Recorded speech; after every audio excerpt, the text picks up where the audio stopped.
আসসালামু আলাইকুম প্রিয় বন্ধুগণ, আপনারা নিশ্চয়ই জানেন যে সম্প্রতি মার্কিন যুক্তরাষ্ট্রের নিষেধাজ্ঞার কবলে রাশিয়ান যুদ্ধবিমান ও হেলিকপ্টার রপ্তানি ধসে পড়েছে এবং অধিকাংশ দেশ সরে যাচ্ছে। অনেক দেশের অর্ডার রয়েছে, সেটিও তারা বাতিল করতে বাধ্য হয়েছে জরিমানার মুখোমুখি। সম্প্রতি সিএএ টিএছে নিষেধাজ্ঞা এবং চীনের উত্থান রাশিয়ার জেট বিক্রিকে ক্ষতিগ্রস্ত করেছে। একসময় প্রভাবশালী এই দেশটির যুদ্ধবিমান রপ্তানি এখন তীব্রভাবে হ্রাস পাচ্ছে। সোভিয়েত ইউনিয়ন আমলে সামরিক মহাকাশ শিল্প উত্তরাধিকার সূত্রে পাওয়ার পরও কয়েক দশকে রাশিয়া তার ঐতিহ্যময় বাজারগুলি হারিয়ে ফেলেছে। বিশেষ করে পুঁজিবাদী ও গণতান্ত্রিক রাষ্ট্র কাঠামো ও সাম্য ও সমাজতান্ত্রিক রাষ্ট্র কাঠামোর এই দুই ভাগে বিভক্ত দেশগুলিতে, বিশেষ করে সমাজতান্ত্রিক দেশগুলিতে সোভিয়েত রাশিয়ার একচ্ছত্র আধিপত্য ছিল, যা 90 পরবর্তী পেরেস্ট্রয়িকার কারণে সোভিয়েত রাশিয়া ভেঙে যাওয়ার পরই ক্রমশ অন্ধকারে ধাবিত হচ্ছে। রাশিয়ান অস্ত্রবাজার, বিশেষ করে ইউক্রেন যুদ্ধে নিয়োজিত হওয়ার পর পশ্চিমা ও মার্কিন নিষেধাজ্ঞার কবলে হতবিহ্বল হয়ে পড়েছে রাশিয়া। শুধু তাই নয়, অস্ত্র, বিমান বা হেলিকপ্টার সচরাচর পণ্য লেনদেনও রয়েছে তাদের ক্রেতা বিক্রেতা সংকট।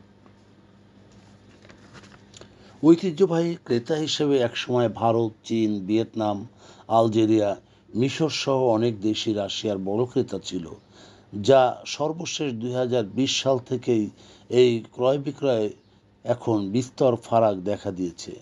বিশেষ করে রাশিয়ার সবেদন নীলমণি ক্রেতা দেশসমূহ এখনও আলজেরিয়া, বেলারুস, ইরান ও মিয়ানমার। এদিকে ভারত, মিশর, ভিয়েতনাম তাদের দীর্ঘকালীন অংশীদাররাও অর্ডার কমিয়ে দিয়েছে বা বাতিল করেছে। 2017 সালে মার্কিন যুক্তরাষ্ট্র countering America's adversaries through section act তথা এএটিএইচএ পাশ করে। এই আইনে উত্তর কোরিয়া, ইরান, রাশিয়া সেখানকার অস্ত্র বা বিমান, হেলিকপ্টার অর্থাৎ সামরিক বেসামরিক সামগ্রী ক্রয়কালে সেই দেশগুলির উপর অর্থনৈতিক নিষেধাজ্ঞা আরোপ করা হবে বা হতে পারে বা করা হয়েছিল। এই আইন তাৎক্ষণিকভাবে রাশিয়ার যুদ্ধবিমান, হেলিকপ্টার বিক্রির উপর বিধ্বংসী ছিল। বিশেষ করে 2017 সালের পর থেকেই শুধু অর্ডারই কমেনি, অনেকে পূর্বের অর্ডারও বাতিল করেছে। বিশেষ করে মিশর 2019 সালে 20টি রাশিয়ান সুখোই Su-35, ইন্দোনেশিয়া 11টি Su-35M জেটের অর্ডার বাতিল করেছে। অন্যদিকে দূরপ্রাচ্যের দেশ ফিলিপাইন 2018 সালে Mi-171 হেলিকপ্টার অর্ডার বাতিল করেছে। সার্বিয়া তাদের MiG-29 ক্রয় আদেশ বাতিল করে সরাসরি তারা রাফায়েল ক্রয় করেছে ফ্রান্স থেকে।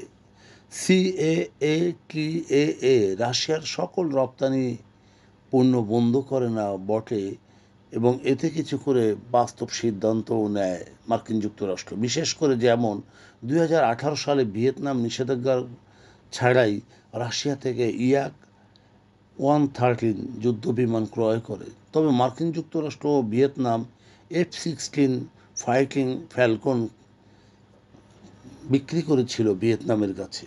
তবে মার্কিন যুক্তরাষ্ট্র সবচেয়ে বেশি ছাড় দিয়েছে এই পর্যন্ত ভারতকে। যেমন 2022 সালে চীনকে মোকাবেলায় ভারত রাশিয়ার S-400 সাম ক্রয় করেছিল, যা মার্কিন অনুমতি সাপেক্ষে।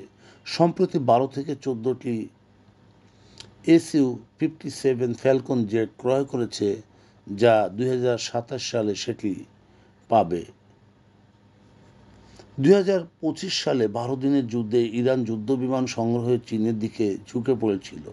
চীন ইরানকে যে কেনসি যুদ্ধবিমান দিতে ইচ্ছুক, অর্থাৎ ভূ রাজনৈতিক প্রেক্ষাপটে যুদ্ধবিমানের শীর্ষ সরবরাহকারী দেশ হিসেবে রাশিয়ার মর্যাদা হয়তো শেষ হতে চলেছে। লেখা হচ্ছে রাশিয়ার যুদ্ধবিমান সেটির একটি শোক বার্তা।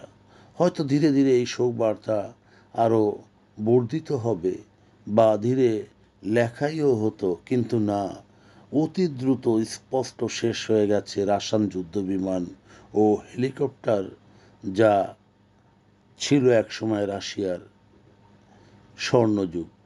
বন্ধুগণ, যদি আমাদের এই তথ্য গল্প আপনার ভালো লাগে তাহলে লাইক এবং শেয়ার দিন, এবং এখন আজ আমাদের সঙ্গে থাকার জন্য ধন্যবাদ। আমাদের ফলো দিন এবং সাবস্ক্রাইব করুন।